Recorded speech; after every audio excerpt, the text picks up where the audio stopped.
Bonjour à toutes et à tous, très heureuse de vous retrouver pour un nouvel épisode dans votre assiette. Aujourd'hui, on vous présente une recette de street food mais qui va régaler toute la famille. Les panini au polpette, c'est une recette qui nous vient tout droit d'Italie. On va voir justement Giovanni qui va nous présenter rapidement cette recette. Giovanni, bonjour. Bonjour. Buongiorno. Cette recette des panini, elle vient tout droit de Naples, c'est ça? Eh oui, cette recette vient de Naples, dans le cœur des quartiers pauvres de Naples, et que les grands-mères faisaient préparer pour leur petit-fils.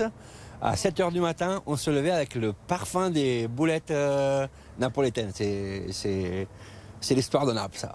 Un plat très bon et très beau. On va vous présenter évidemment cette recette. Donc aujourd'hui, rendez-vous en Italie. C'est la boutique qu'on retrouve tout de suite avec la chef Floriane.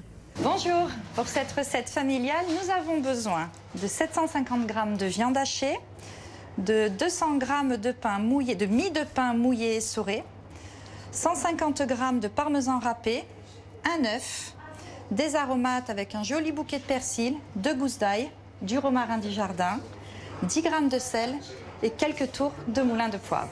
On malaxe notre mélange de viande constitué de bœuf et de porc, donc viande hachée bien sûr, en un rapport de 1 pour 2, c'est-à-dire 500 g de viande de bœuf pour 250 g de viande de cochon.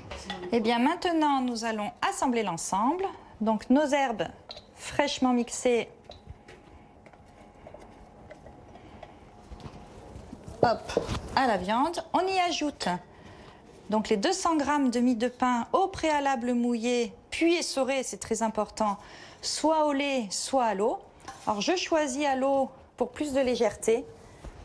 On commence à intégrer gentiment l'ensemble. Vous avez remarqué que j'ai gardé les tiges du persil qui ont bien du goût également. Et il est inutile de les sacrifier. À cela, les 150 g de parmesan. Alors je choisis un parmesan de toute beauté, 30 mois d'affinage. Le liant à suivre, bien évidemment, un œuf. Nous choisissons de travailler systématiquement avec des œufs bio. On mélange et on y ajoute notre assaisonnement de sel et de poivre. Donc je rappelle 10 g de sel et quelques bons tours quand même de moulin de poivre. Et on y va. Voici la farce prête, sortie du frigo. Alors on la laisse un petit peu au froid, c'est pas obligatoire, mais c'est beaucoup plus facile à façonner les boulettes quand la farce est un petit peu plus froide, car un petit peu plus solide. Donc avec cette quantité que nous avons vue au préalable, nous allons pouvoir façonner une quarantaine de boulettes, ce qui correspond environ à 6 belles portions pour un repas en famille du dimanche par exemple. Alors on prend un peu, donc à votre... Et on roule. C'est là que les enfants interviennent. On passe ensuite rapidement dans la farine. Et on les met dans un plat propre. Et voici les boulettes farinées que nous allons désormais faire frire. Alors environ 2 minutes et demie à 170 degrés. Alors on ne met pas tout d'un coup, hein, évidemment. Si on n'a pas de friteuse? Alors si on n'a pas de friteuse, il est très facile de les faire à la poêle. Donc vous mettez un bon volume d'huile quand même. Alors je suis toujours assez sensible à l'huile d'arachide. Et c'est parti. On revient dans 2 minutes et demie. Et voici le temps écoulé. On a mis 2 minutes et demie, 3 minutes plutôt. Et nos boulettes bien dorées rejoignent le papier absorbant pour éviter que ce soit gras tout simplement, comme dans toute friture. Ces boulettes vont partir rejoindre notre merveilleuse sauce tomate. Hop. Sur le marché.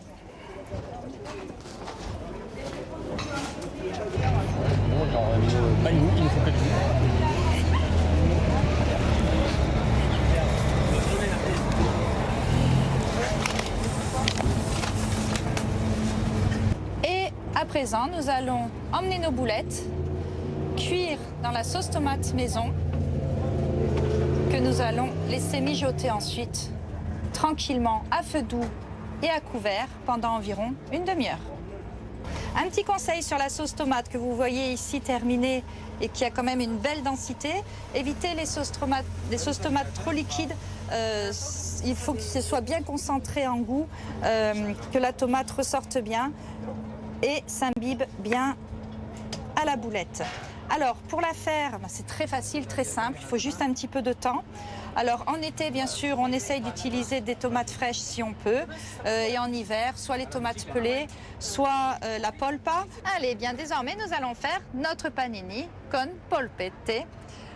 Notre fameux pain à la farine platine, la belle rouge, que l'on coupe donc en deux. On enlève évidemment la mie, parce qu'en fait, la particularité de ce panini, c'est que, comme je vous le disais, le pain, la croûte doit servir de contenant, en fait, d'assiette à la boulette. Donc bien la sauce pour mouiller l'ensemble. On y insère les boulettes. Donc vous comprenez mieux maintenant pourquoi nous choisissons de faire des boulettes de petite taille pour bien insérer à l'intérieur du pain.